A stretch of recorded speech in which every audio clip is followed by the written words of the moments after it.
Hi, this is Jimmy for Pop Scoop, and I'm talking to the UK's hottest new pop artist and songwriter, Anttix. How are you? Yeah, you alright? Yeah, very good, mate. Very good. It's been a really busy year for you since you released Tornado earlier this year. Yeah. You did the whole summer circuit. What's been the high point for you this year? Do you know what? It's actually been such a whirlwind this year. It's been absolutely mental.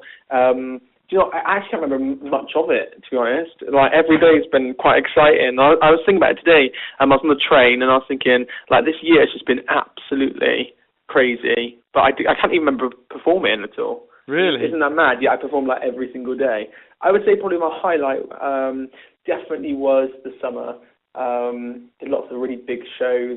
And it's such a nice feeling when you're stood backstage, you know, and you're like on the dressing room door and you got your name on there, and then you just look around and you just see like Conor Maynard and Rita Ora, and you're backstage with all these types of acts. Like, for me, that was such a privilege, you know, to be with everyone like that. So yeah, because you did quite a few of the summer circuit this year, didn't you? Yeah, exactly. It was so good, and I felt so privileged to be on the same lineup as some really, really huge acts, obviously, who's, you know, sold lots of records and things like that. So, yeah, it's been absolutely amazing. I'm loving every single day. I really am. And I'm still loving it, so it's good. Excellent. And also, as well as Tornado, you then released, you're part of that UK Safer Internet campaign, and you released a single, Be Alright, as part of that campaign. That's right. Tell us a little bit about this campaign and why you're involved.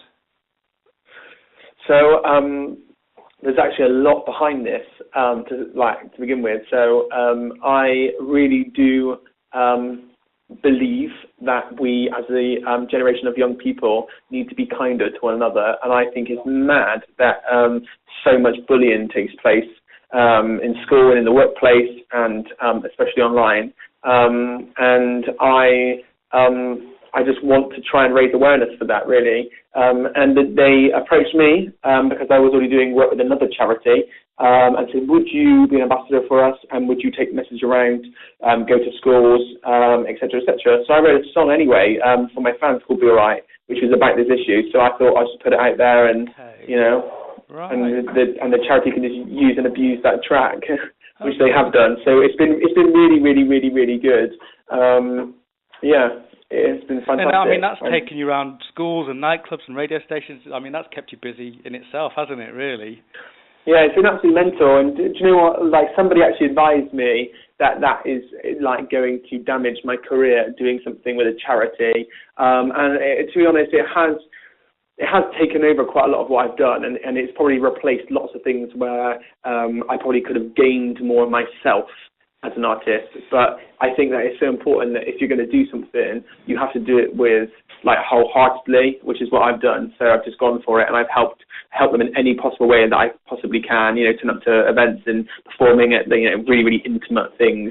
And you know what, it's just been so rewarding. I've absolutely loved it. And I guess that's the songwriter in me that just, I feel like I've seen something come to life. And although it's not been, you know, like a big chart hit or anything like that, it's just been so rewarding. It's really hard to explain, but it's been amazing.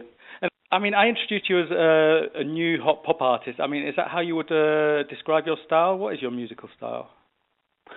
I get asked this loads, and I find it really hard to answer. I just, you know, my bio on Twitter, I think kind of says it all. You know, it just says, "Sup, I make pop music," and I kind of just feel like that is who I am, and that's what I do. I just make catchy pop music, and that's just basically it. I love all different types of music, and lots of my tracks, they all sound very, very, very, very different, but it's so important to me as an artist that I write all my own material. So many pop artists out there obviously just get, you know, fed tracks by amazing writers, and I wouldn't ever necessarily turn down a track from somebody who had written some really, really huge hits, because I respect so many of the writers out there, but it is so important to me that I'm writing it.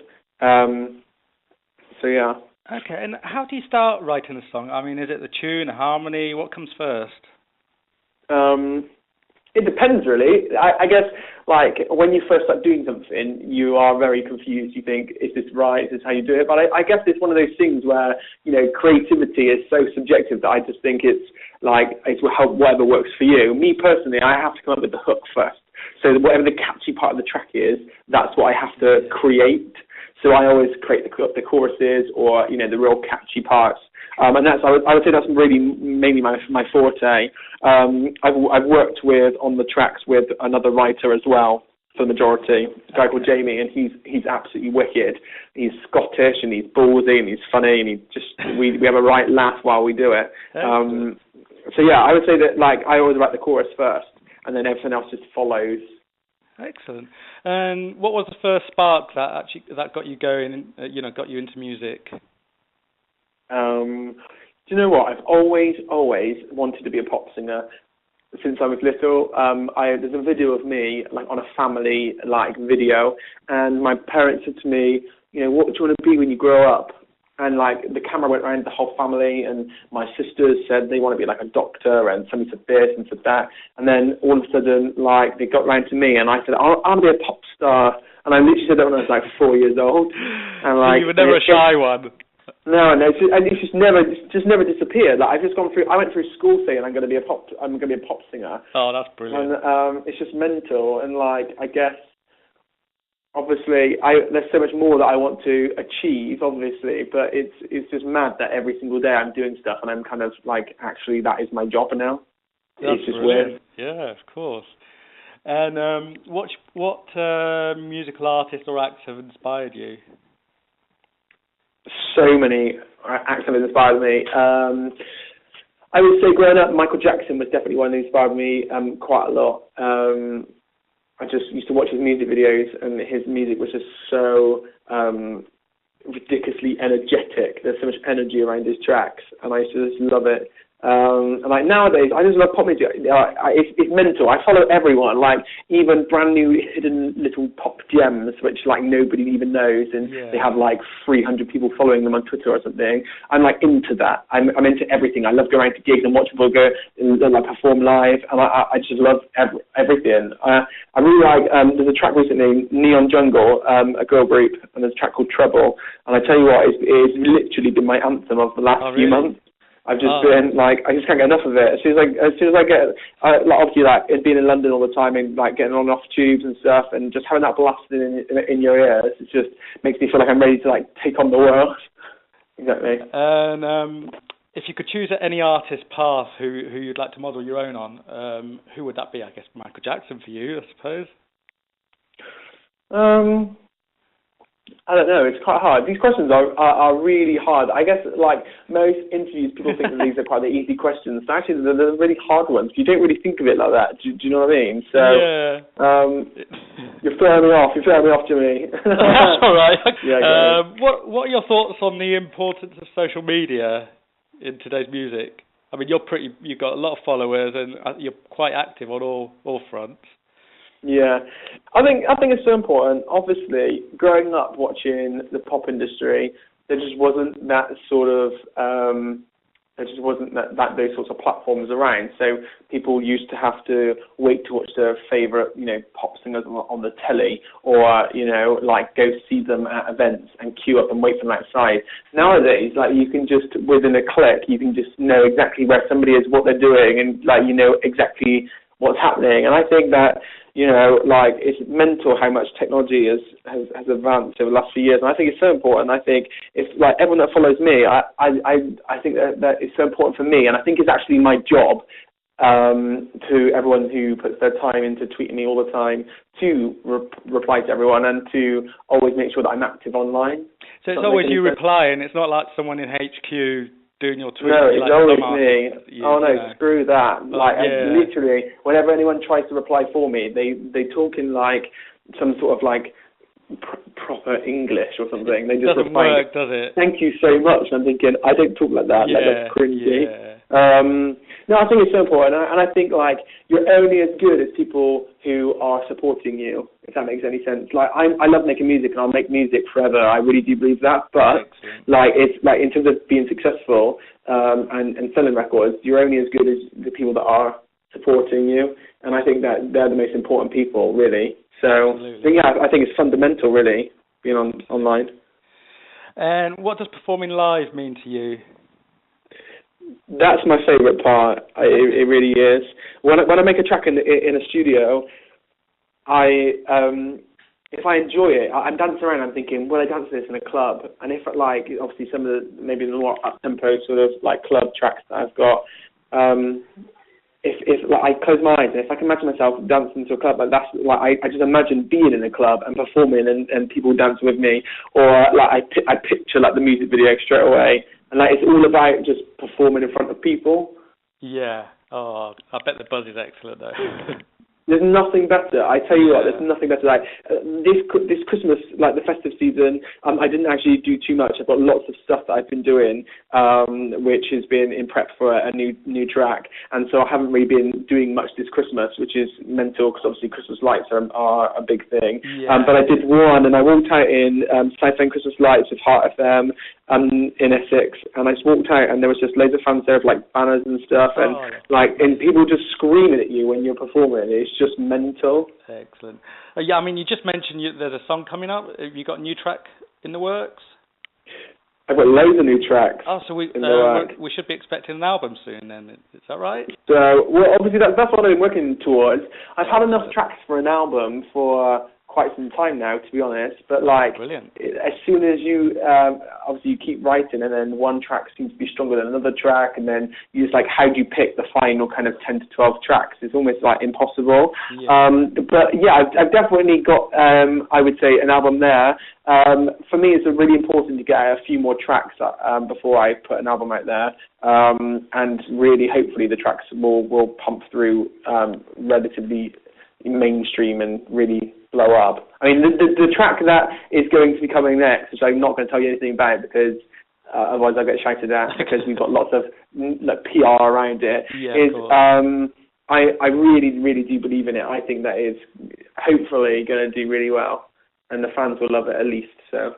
It's very different as well. Like Tornado was a track, as like it was meant to be a soft release track. It was just meant to say hello world to anyone who's there following me. Just like listen to Tornado, and like it was just a